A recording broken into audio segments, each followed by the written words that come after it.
Hello friends, welcome back self education crash course में आपका स्वागत है। यदि आप लोगों ने अभी तक हमारे चैनल को सब्सक्राइब नहीं किया है तो चैनल को सब्सक्राइब करें। तो ये कुछ महत्वपूर्ण प्रश्न हैं जो एमपी के एग्ज़ाम में यानी एमपी पुलिस पटवारी या एमपी एसआई के एग्ज़ाम में काफ़ी महत्वपूर्ण साबित हैं। या ऑल इंडिया कोई भी कंपटीशन एग्ज़ाम हो उसमें महत्वपूर्ण है क्योंकि ये हमारी ज्योग्राफी से रिलेटेड है।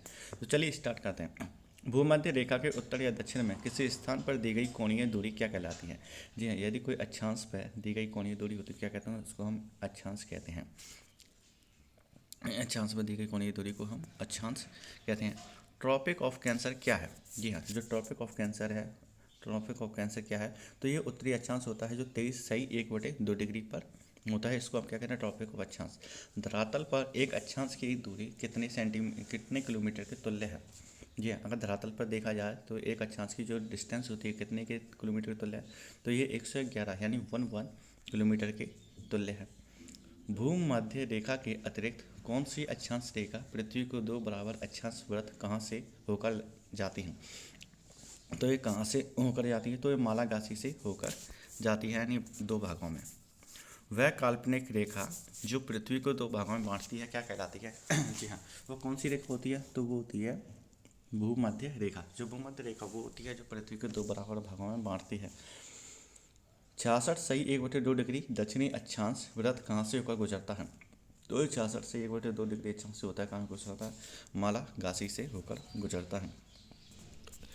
वह काल्पनिक रेखा जो भूमध्य रेखा को समकोण पर काटती है क्या कहलाती है? हाँ, वो कौन सी काल्पनिक रेखा है? तो वह देशांतर काल्पनिक रेखा है। दो देशांतर रेखाओं के बीच की दूरी को किस नाम से जाना जाता है? जो डिस्टेंस होती है उसको हम गोरे के नाम से जानते हैं। एक देशांतर से दूसरे देशांतर के बीच के समय अंतराल क्या होता है? एक देशांतर से दूसरे देशांतर के समय के बीच का अंतराल यानी टाइम का जो डिफरेंस होता है वो 4 मिनट का होता है। किस अक्षांश रेखा पर दिन और रात समान होते हैं? किस रेखा पर होते हैं? तो भूमध्य रेखा पर होते हैं। यहाँ पर 12 घंटे का दिन होता है और 12 ही घंटे की नाइट होती है। देशांतर की सबसे अधिक दूरी कहाँ होती है? जो देशांतर होते हैं उसकी 1 डिग्री देशांतर की सबसे अधिक दूरी कहाँ होती है? वो होती है विषुवत रेखा पर। कुल अक्षांशों की संख्या कितनी है? जो कुल अक्षांश हैं यानी कितनी डिग्री है? 180 डिग्री के अक्षांश में है। कुल देशांतरों की संख्या कितनी है? जी हाँ, जो कुल देशांतर हैं तो उनकी संख्या कितनी है? तो वो 360 डिग्री है। क्योंकि कोई भी ग्लोब हो कितने पे 360 का ही होता है, लेकिन उसका हाफ करें तो ये देशांतर यानी 180 का होता है। विषुवत रेखा के समानांतर कल्पित रेखाओं को क्या कहते हैं? कल्पित जो रेखाएं होती हैं उन्हें हम अक्षांश रेखा कहते हैं। पृथ्वी के उत्तरी व दक्षिणी ध्रुव को मिलाने वाली रेखा क्या कहलाती है? पृथ्वी और के उत्तरी और दक्षिण ध्रुव को रेखा मिलाने वाली रेखा को हम देशांतर रेखा कहते हैं। प्रधान मध्यान्ह, जो प्रधान मध्यान्ह होता है, मध्यान्ह रेखा किस स्थान से होकर गुजरती है? तो प्रधान मध्यान्ह रेखा होती है ग्रीनविच से गुजरती है। जो हमें पता है हमारे जो टाइम लिया गया वो कहाँ से लिया गया है? ग्रीनविच से लिया गया है। ग्रीनविच रेखा क्या है? ग्रीनविच पे 0 डिग्री देशांतर है और वहीं से हम लोगों को जैसे इंडिया का टाइम कितना है? 5.5 घंटे का टाइम आगे चलता है। पृथ्वी 1 घंटे में कितने देशांतर घूम सकती है? तो पृथ्वी 1 घंटे में जो है 15 डिग्री का देशांतर घूम सकती है। अब ये कुछ और ख़ास हैं जो अक्सर एग्ज़ाम में पूछे जाते हैं, यानी एग्ज़ाम में पूछे हुए क्वेश्चन हैं। दक्षिणी ध्रुव का अक्षांश क्या है? दक्षिणी ध्रुव का जो अक्षांश होता है यानी कि साउथ पोल का, तो कितना है? 90 डिग्री है।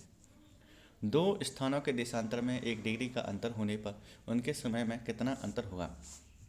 उनके समय में कितने अंतर होगा? उनके समय में जो अंतर होगा वो कितने होगा? 4 मिनट का अंतर होगा। विश्व का कौन सा नगर भूमध्य रेखा के सबसे निकट है? कौन सा नगर है विश्व का? तो वह सिंगापुर नगर है जो सबसे निकट स्थित है। देशांतर रेखाएं किस दिशा में खींची जाती हैं? देशांतर रेखाएं किस दिशा में और किस दिशा में खींची जाती हैं? तो ये उत्तर दिशा से दक्षिण दिशा की ओर खींची जाती हैं। भूमध्य रेखा की ओर जाने पर देशांतरों के बीच की दूरी पर क्या प्रभाव पड़ता है? बीच की दूरी क्या होती है? इनकी बढ़ती है। भूमध्य रेखा की ओर जाने पर देशांतर रेखा के बीच की दूरी बढ़ती है। भूमध्य रेखा से ऊपर 0 डिग्री से 90 डिग्री क्या कहलाता है? जो भूमध्य रेखा से ऊपर होता है 0 डिग्री से 90 डिग्री क्या कहलाता है? तो ये उत्तरी गोलार्ध तक कहलाता है। भूमध्य रेखा कौन सी रेखा?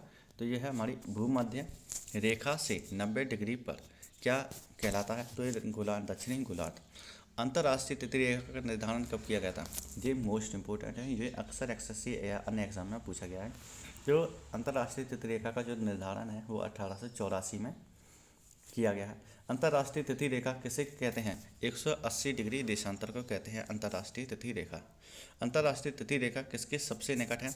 तो ये है 180 डिग्री पूर्वी पश्चिमी देशांतर के निकट। अंतर्राष्ट्रीय तिथि रेखा टेढ़ी मेढ़ी क्यों है? तो इस समय और तिथि के अंतर को समाप्त करने के लिए, जैसे कि हम जानते हैं यूएस और इंडिया के जो अंतर है वो 12 घंटे का है। यानी कि अगर हमारे यहाँ पे अभी दिन के 12 हैं तो वहाँ पे रात के 12 बज रहे हैं, तो डे नाइट का यहाँ पे फ़र्क होता है। उत्तरी प्रशांत महासागर में अंतर्राष्ट्रीय तिथि रेखा के विचलन का क्या कारण है? अंतर्राष्ट्रीय तिथि की रेखा का विचलन का जो कारण होता है वो एलिसियन द्वीप होता है। यदि अंतर्राष्ट्रीय तिथि रेखा पर 12 बजे हो तो भारत का मानक समय क्या हुआ? तो भारत का जो मानक समय है जैसे कि कितना है 5:30 है। हमारा जो टाइम है 5.5 घंटे आगे चलता है अंतर्राष्ट्रीय तिथि रेखा पर। पृथ्वी को कितने समय कटिबंधों में बांटा जा सकता है? पृथ्वी को जो है कितने समय कटिबंधों में बांटा जा सकता है? तो है 24 में, 24 के समय में बांटा जा सकता है। भारत का मानक समय किस देशांतर से लिया गया है? ये मोस्ट इंपोर्टेंट है। भारत के मानक समय लिया गया है 82 1/2 डिग्री के देशांतर यानी ईस्ट साइड से लिया गया।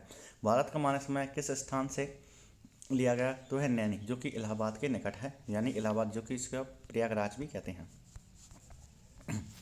भारत के मानक समय और ग्रीनविच के मानक समय में कितने का अंतर होता है? 5.5 घंटे का अंतर होता है।